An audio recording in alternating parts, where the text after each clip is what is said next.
Good morning, good morning, good morning. Greetings, welcome. I am Dr. Jamel D. Carter, the Senior Pastor of Greater Blessings, where we are a community driven to empower and transform lives with the gospel of Jesus the Christ. I thank you for joining us this morning for our School of Ministry. I hope you have come with your hearts open and the tools needed for lasting growth. With that said, I hope you have brought your Bibles. It could be leather bound, hardcover, paperback, digital on your phone or tablet. The translation doesn't matter. I just want you to get in the habit of reading the Bible for yourself. I hope you have brought a pen or pencil, a notebook, a highlighter, and a mind ready to receive. If you reside within the Southern California area, I would like to extend a personal invitation for you and your family to join us in person for worship on this or any Sunday. On today, you actually have two chances to worship with us. You can worship with us during our morning worship, or you can join us this afternoon at 4 o'clock for our afternoon worship. Our church is located in the city of San Bernardino. Our address is 1823 Commercenter West, San Bernardino, California. The zip code is 92408. If you've missed any of our previous services, please go back and watch. You can watch our refreshing Sunday morning prayer with Deaconess Brenda Fletcher, previous editions of our Enlightening School of Ministry with Deaconess Ronda Sims, our electrifying Sunday morning worship, as well as our inspiring Sunday afternoon worship services, our dynamic GB Kids Bible study with our youth pastor, Minister Marlon Brown, as well as our acclaimed Wednesday night pastoral Bible study. In addition, if you are a Christian leader, executive, business owner, or someone who resides or aspires to be in the C-suite, I highly recommend you watch and subscribe to the Candace Consulting Group's content, which is designed for Christian leaders and executives. Before we get started on this morning, I do acknowledge our board of directors. These are the individuals tasked with setting the strategic course and direction for this ministry. We recognize our leadership team. These are the individuals that have accepted the call and are serving in various positions. If you're looking to serve, please contact our church offices.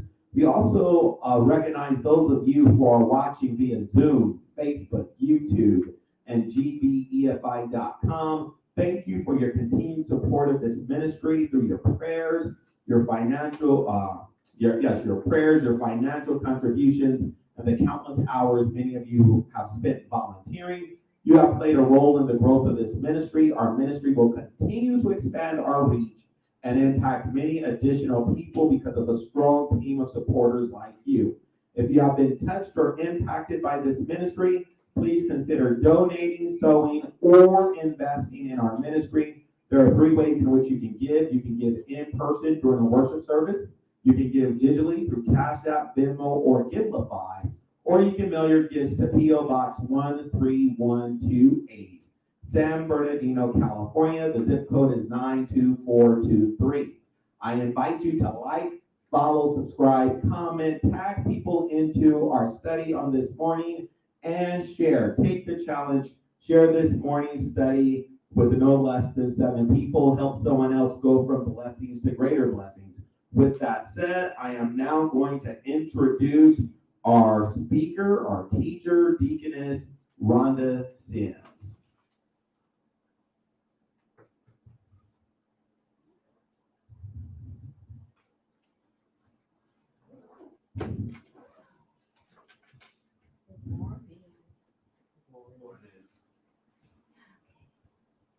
We're continuing in the book of First Chronicles, almost to the end. We are in chapter 26, and we'll be starting with the 20th verse. Just as a recap, the last couple of chapters, we have been going over the different positions that David is putting in place for the temple.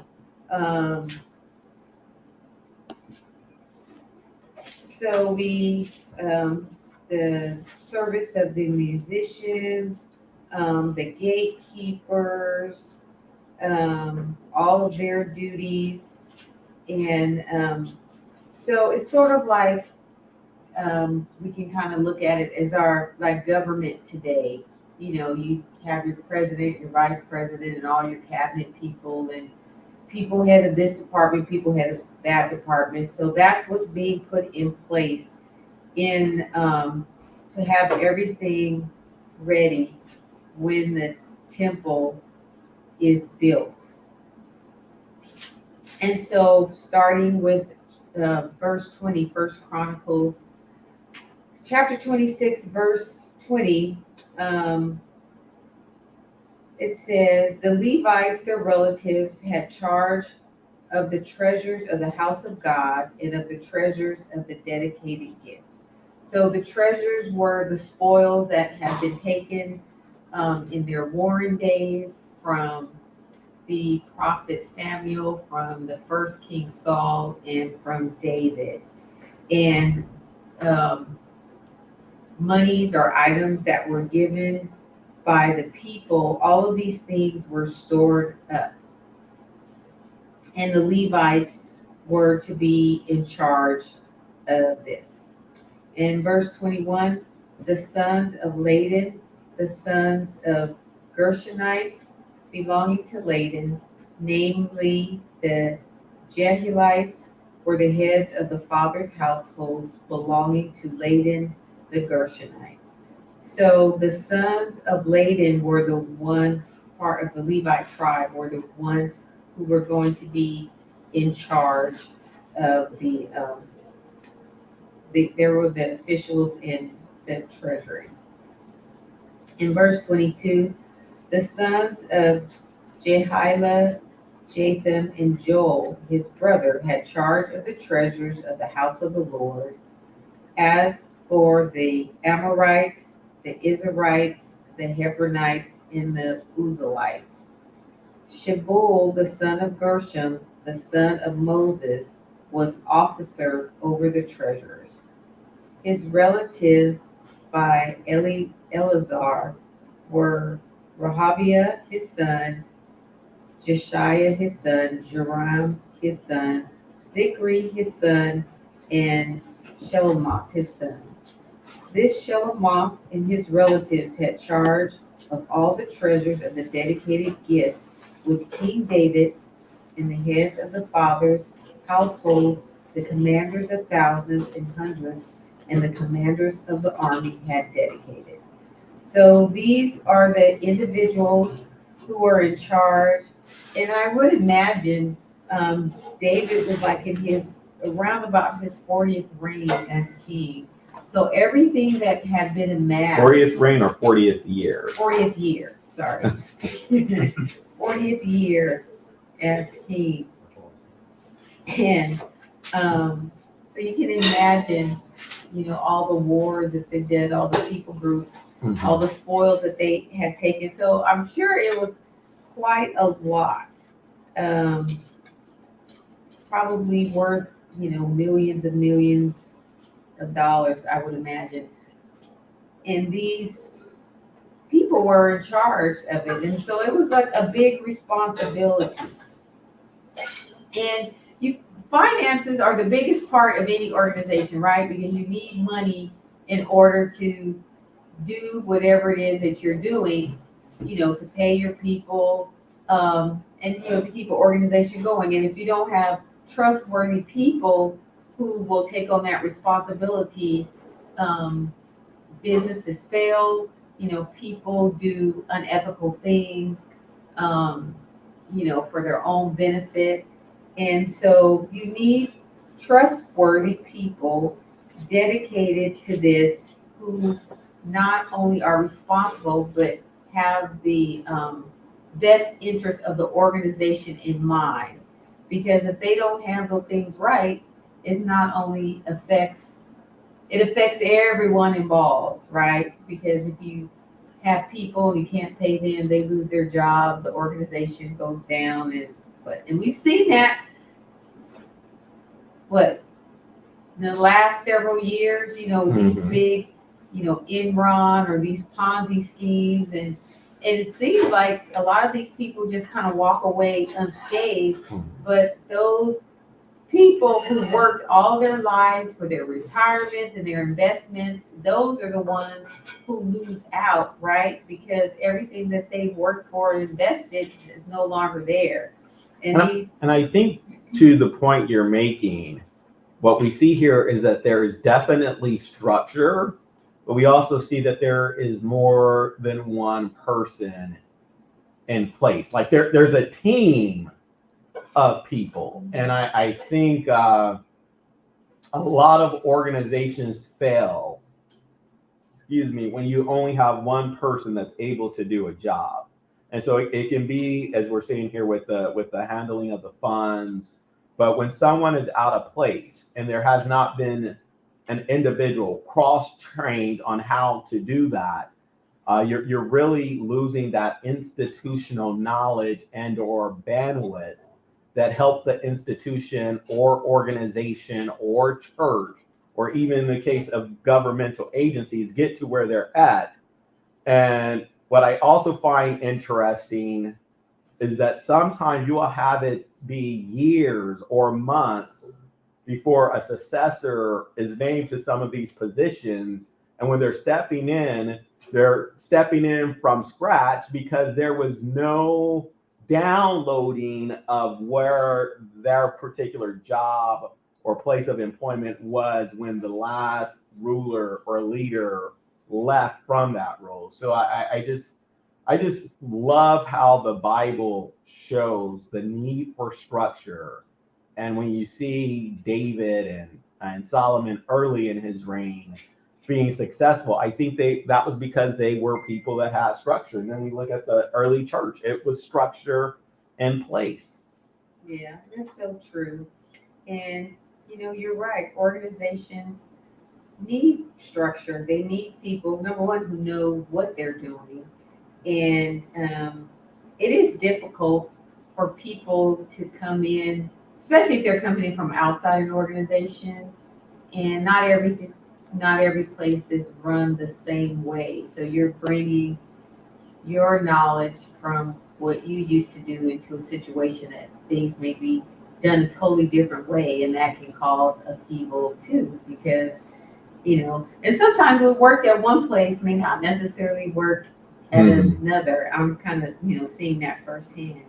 And I think to your point, it's good to ask questions, because I think you may be coming in from the outside, you may have assumptions, and if you don't ask questions, you're not being aware of institutional or organizational history or precedents on several matters before you just make a blanket decree that something is right or wrong, and you haven't said, well, is there information on this before I act? So true. In verse 27, they dedicated part of the spoil won in battles to repair the house of the Lord, and all that Samuel the seer had dedicated, and Saul the son of Kish, Abner the son of Ner, and Joab the son of Zeruiah. Everyone who had dedicated anything, all of this was in the care of Shelomoth and his relatives. So there was great responsibility there. Verse 29, as the Israelites, Shaniah and his sons were assigned to outside duties for Israel as officers and judges. As for the Herbonites, Hashabiah and his relatives, 1,700 capable men, had charge of the affairs of Israel west of the Jordan for all the work of the Lord and the service of the king. As for the Hebronites, Jerijah the chief, these Hebronites were investigated according to their genealogies and fathers' households in the 40th year of David's reign, and men of outstanding capability were found among them at Jazer and Gilead. And if you notice, it says that their genealogies were investigated. So they kept impeccable records from Abraham on down, right? So they knew the sons, the daughters, the tribes, and all the individuals, sort of like they kept I'm simplifying it, but say a big book of birth records. So they knew who belonged to who. And so it says that if they checked on their genealogies to make sure that they were a part of a specific tribes, that they so they could be placed in these positions and to have in these areas of responsibility.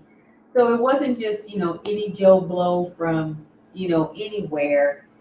It's sort of like their background check, as we see today, to make sure that they were legit. And 32, and his relatives, capable men, were 2,700 in number, heads of fathers' households. And King David made them overseers of the Reubenites, the Gadites, and the half tribe of Manasseh concerning all the affairs of God and the king. And so if you remember, these tribes of Reuben, Gad, and part of Manasseh, they never came into the promised land. They, prior to them crossing over, I guess, they found land and area that they said that they wanted to settle in. So that was, so they were on, I guess, the east side, the west side of the Jordan. They were on kind of on the other side. So they had made a promise that even though they weren't all going over together as a group, that if there was anything that ever came up like war or fighting or whatever, that they would always, kind of like your brother, they would always have their brother's back. And at some point down the line, the tribe split and the kingdom split and all of that.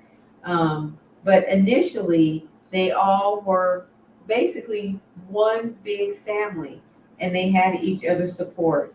And so for the first time, well, not the first time because they had Saul as king, but they had a king who was honoring God. And so you see how all the tribes were used in the planning of the kingdom. So moving on to chapter 27, says, now this is the enumeration of the sons of Israel, the heads of fathers, households, the commanders of thousands and of hundreds, and their officers who served the king in all the affairs of the divisions which came in and went out month by month throughout all the months of the year, each division numbering 24,000. So they had 24,000 for each month. So that was a lot of men, a lot of people. And just imagine from, as we read on, these were the commanders of the army divisions.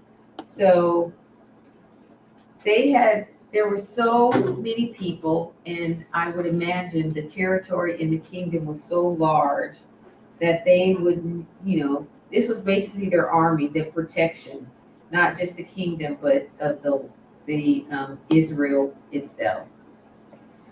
And so verse 2, Jashobeam, the son of Zabdiel, had charge of the first division for the first month, and in his division were 24,000. So each division took a month of the year. In verse 3, he was the sons of Perez and was chief of all the commanders of the army for the first month.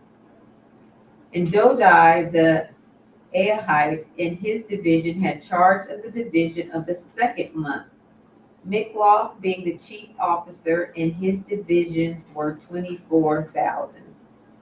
The third commander of the army for the third month was Benaiah the son of Jehoiada the priest, as chief of his division were 24,000. And Benaiah was a mighty man of the 30 and had charge of 30, and over his division was Amazabad his son. The fourth for the fourth month was Ashael, the brother of Joab, and Zebediah his son after him, and in his division were 24,000. And the fifth for the fifth month was the commander Shamu the Israelite, and his division were 24,000.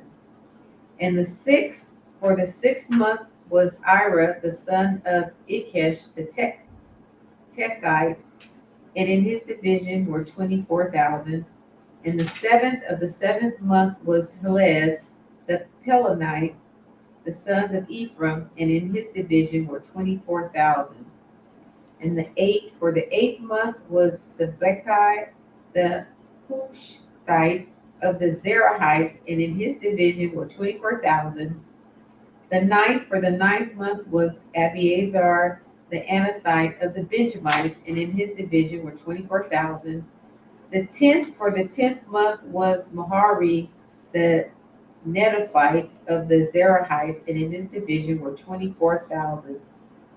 The 11th for the 11th month was Benaiah the Pirathonite of the sons of Ephraim, and in his division were 24,000.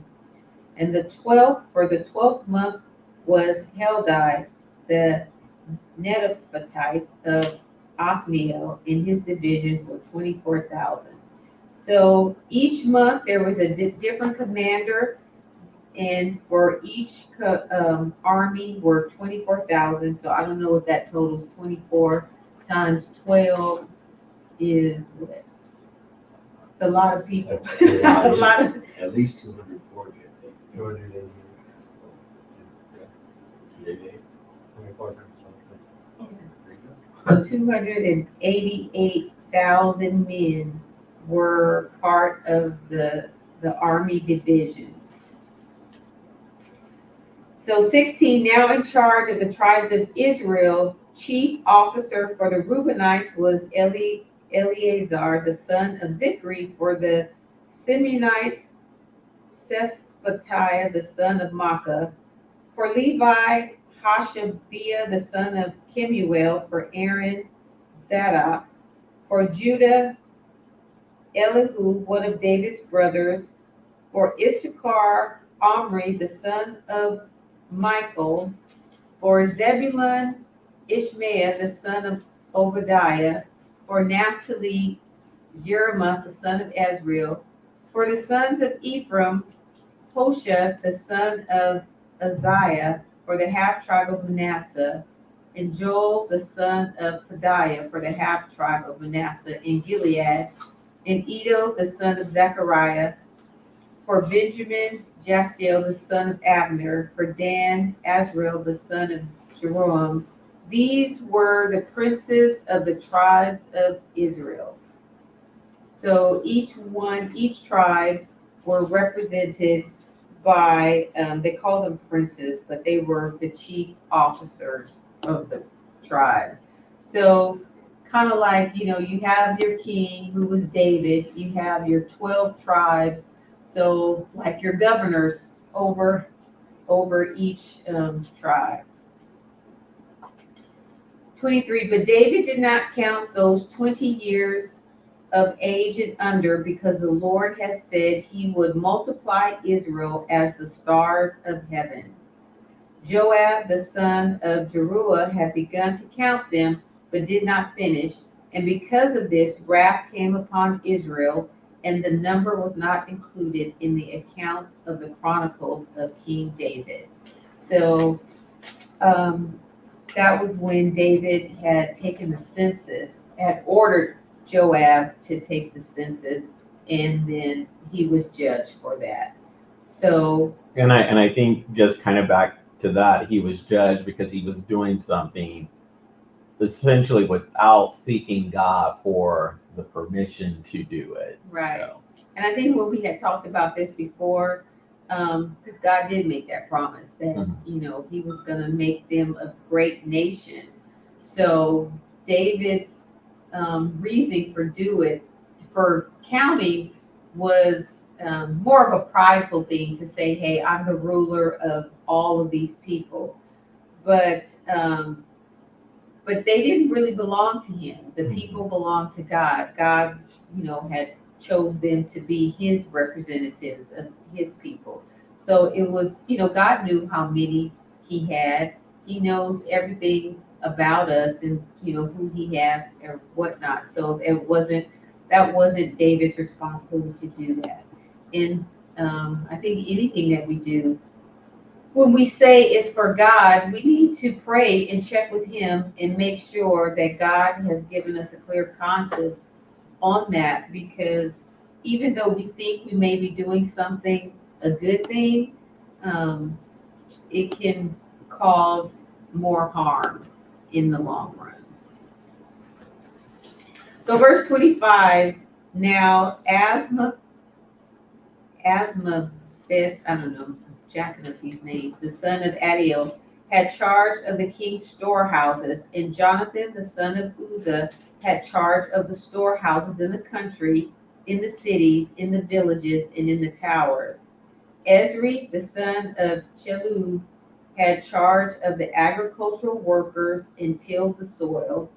Shemaiah, the Ramathite, had charge of the vineyards, and Zabadi, the Shipmite, had charge of the produce of the vineyards stored in the vine cellars.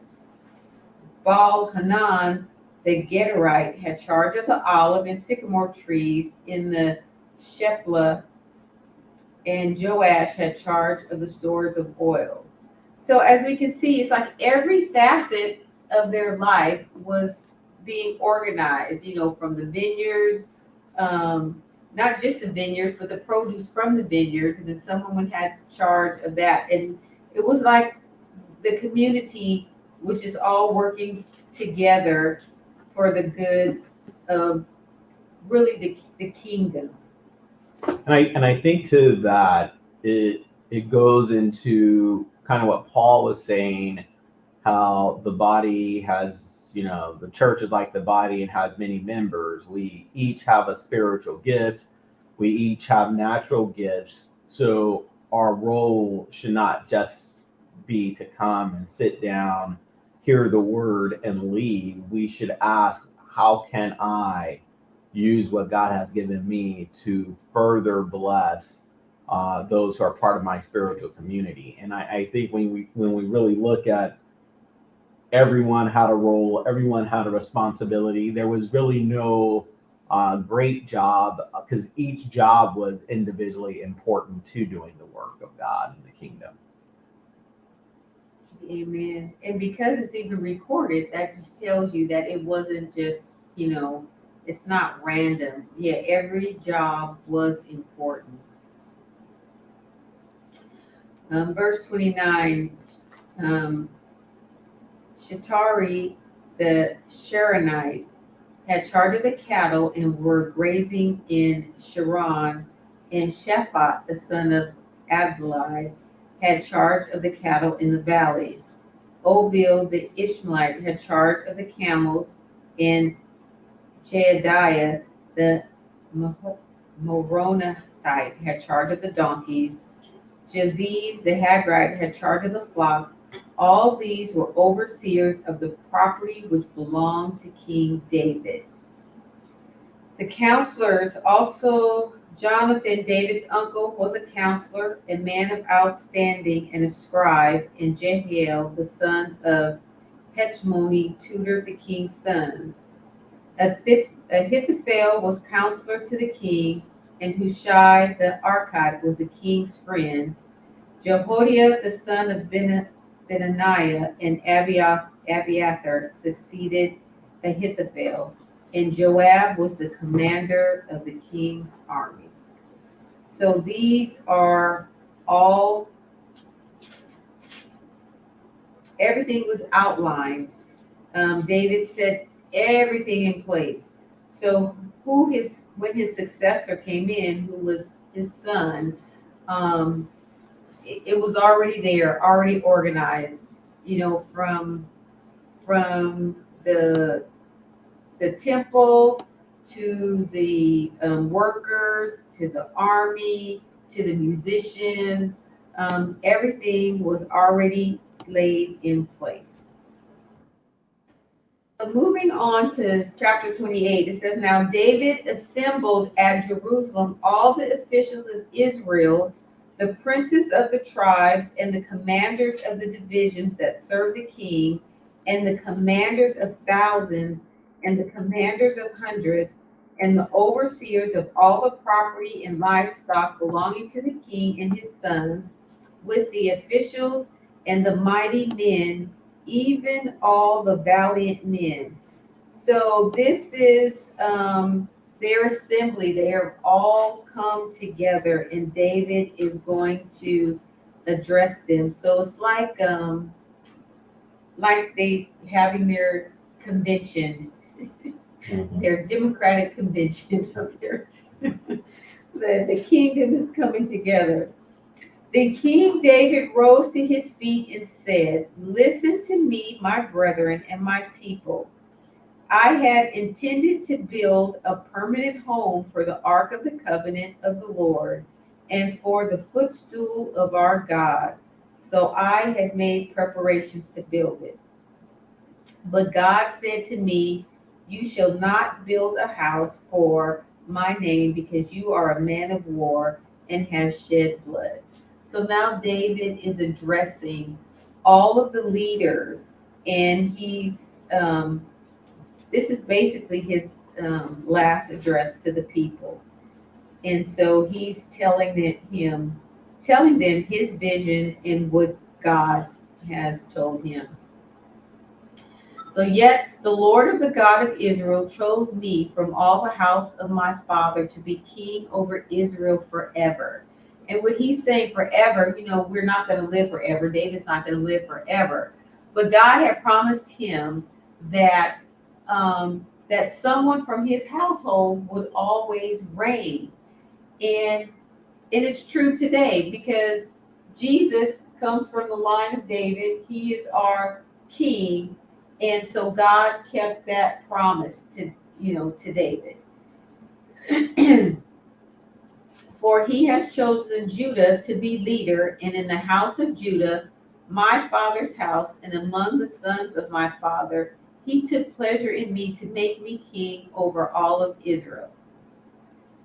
Of all my sons, for the Lord has given me many sons, he has chosen my son Solomon to sit on the throne of the kingdom of the Lord over Israel. And David did have many sons who were older than Solomon, but there was a lot of upheaval in his household.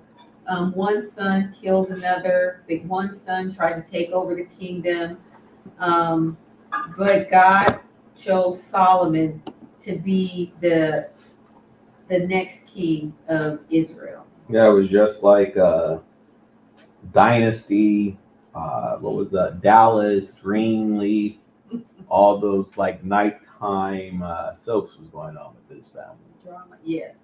And David, and all of that happened because of David's sin with Bathsheba. Even though God told him he couldn't build the temple because he was a man of war, but even in his warring, he was fighting for God and for the Israel and for Judah. But his downfall was his sin with Bathsheba. And it wasn't just the sexual sin, but it was the whole cover up. And you're right. You could write a whole movie, a series, just based on this. You have, it happens today. You have a man in power who thinks he can just do anything. He takes something that doesn't belong to him, and then he has the man murdered. He has a child by this person that he had an affair with, and then that child dies. he lies about the whole thing. But God saw it all. There's nothing that you can do that God does not see. So no matter if no one else knows our secrets or our sins, God knows. And you can try to cover it up, and you can, try to bury it in the desert or whatever. But there are consequences for everything that we do, and you can't get away from it. Yeah, it's like headline news, scandal, and then you can even bring in like some of these talk shows where if you're looking at more. Well, I don't even know if Maury is still on, but here you have a pregnant woman. Who is the baby's father? Is it the husband, or is it the person whom you had a sexual affair with? And it's just really interesting that the Bible is still relevant today, and nothing seems to have truly changed with how man conducts himself. No, people, that's just, we're inherently, our hearts aren't right? Until we accept God and he can change our hearts. But yes, man is always going to try to cover it up. And the thing about it is, there's always someone out there who knows where the dirt is buried or has records. Because you see today, after, what is it called when after you die, post, what is the word? I'm drawing a blank. But you know what I'm talking about. Because it's not postpartum. That's that's after the baby. But let me see. Posthumously post. I think that may something. be it. Something I can't think of the word. But someone always comes out of the woodwork to say, "Oh, this person that we revered and we thought was just so great." And someone always comes out and says, "No, the real story is, yada yada yada, whatever that story is." Yeah. Yes, posthumous. Is that after? Yeah, death? happening or continuing after one's death. Yeah. So there's always someone that's going to come out and try to tell your story. But the sad thing is, you're not around to refute that or whatever. So we never really know the truth. But God had told David through the prophet Nathan that because of his sin and because of what he did, that he was going to have trouble in his household. And true to God's word, he did, through his sons. But Solomon, who was also the child of Bathsheba, so I guess there was some kind of redemption because God took that firstborn child. He didn't live. But Solomon was the son of Bathsheba and David. And so he was allowed to reign over Israel after David dies. In verse 6, he said to me, "Your son Solomon is the one who shall build my house and my courts, for I have chosen him to be a son to me, and I will be a father to him. I will establish his kingdom forever if he resolutely performs my commandments and my ordinances as is done now." So now, in the sight of all Israel. I just want to go to verse 7 because I don't want us to skip over the fact that there was a condition that was applied to Solomon where he says the need to steadfast to observe my commandments and my judgments. And we see Solomon started off very faithful to the word, but then as we see from reviewing his time in the throne, toward the latter part of his life, he was not as faithful to the call as in the beginning. And I think that probably led to what we see with his son, who had portions of the kingdom stripped from him. And then we had Israel that was now in a divided kingdom. And I think that was a result of Solomon not holding steadfast to the commandments and judgments of God. And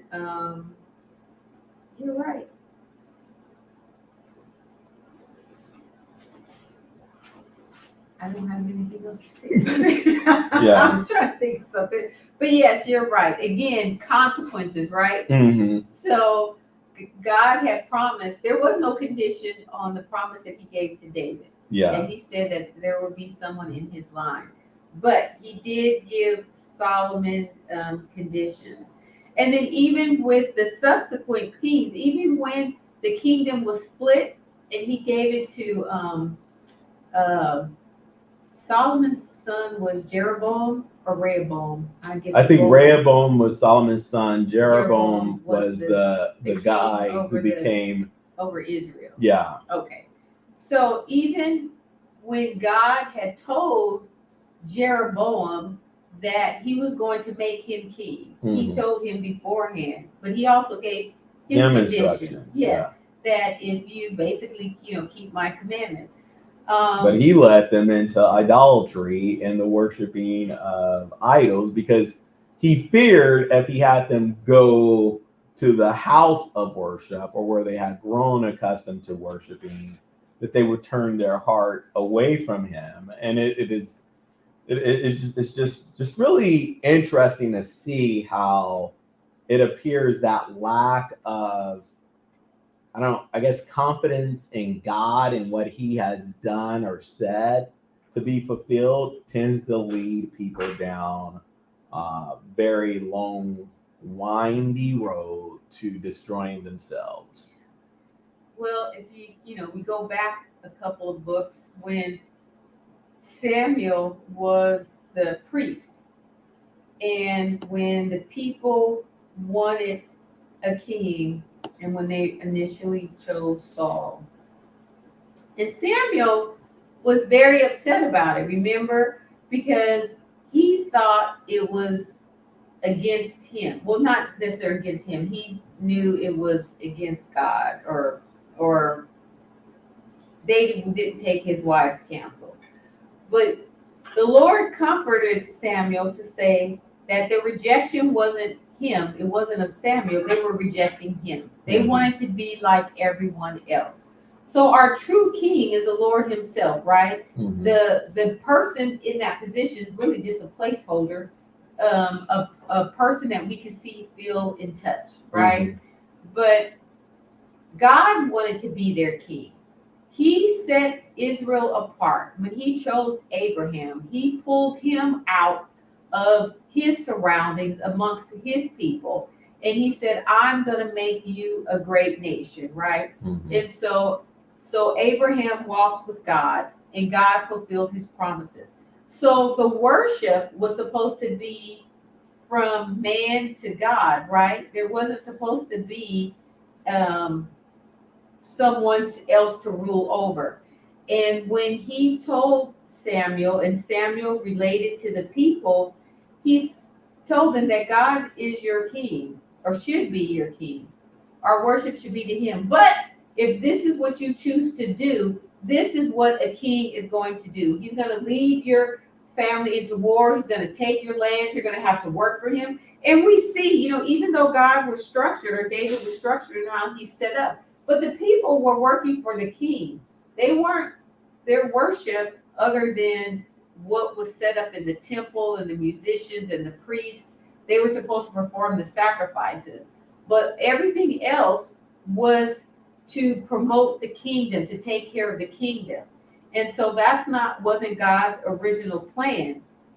And now I can't even remember why I kind of went on this tangent. But the people, we were talking about how the kings led the people into. So we're fallible as human beings, right? And so even with that, with Rehoboam or Jeroboam, whichever one, the people weren't supposed to have allegiance to him as a king. Their allegiance was supposed to be to God. So whether they worshiped in this rock or on this hill or in this temple, it was supposed to be a worship of God. So for him to be so prideful that the people were going to turn away from him, it shouldn't have been about him in the first place, because God was the one who put him in that position. So that's where his allegiance goes. But even to that point, we see that issue today, where you will have pastors or leaders or even business owners that will stifle the growth of individuals because they don't want them to leave because they feel they own them, as opposed to seeing that these are individuals whom God may bring into our life for a season. Yeah. And it's whatever your program is, if, as you say, if God is in it, he's going to flourish it. He's going to keep his promises. If he told you to start a ministry or to go out or whatever it may be, he's going to flourish it. He's going to make it happen. We don't have to get in the middle of it. So, let's see, what time is it? A few more minutes. So verse 8, so now in the sight of all Israel, the assembly of the Lord, and in the hearing of our God, observe and seek after all the commandments of the Lord your God, so that you may possess the good land and bequeath it to your sons after you forever. So David is telling them, to the leaders. So it should roll downward, right? So David is the king, and he's telling the leaders that they are to observe and to seek after all the commandments. They are supposed to keep God first. And as they keep God, they're supposed to tell, the people under them. And then that's how the kingdom was to flourish. That's how Israel was to flourish. That's how they were supposed to stay united as a nation with God as their center. But as we see that they had trouble with that. They were never able for any extended period of time ever to stay on that their right path. They always strayed away. And as for you, my son Solomon, know the God of your father and serve him with a whole heart and a willing mind. For the Lord searches all hearts and understands every intent of the thoughts. If you seek him, he will let you find him.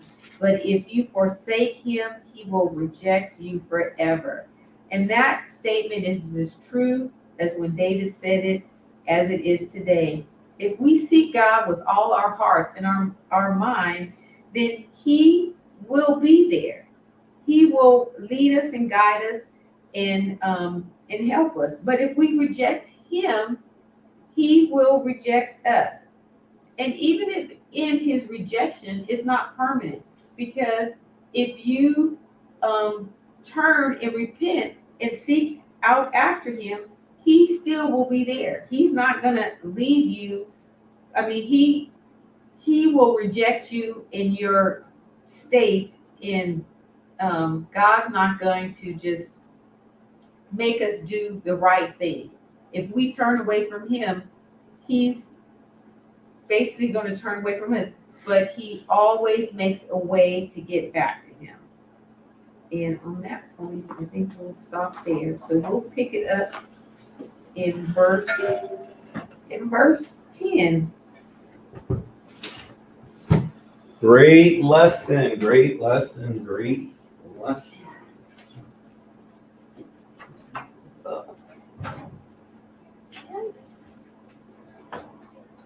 For those of you who are watching via social media, we do thank you for joining us.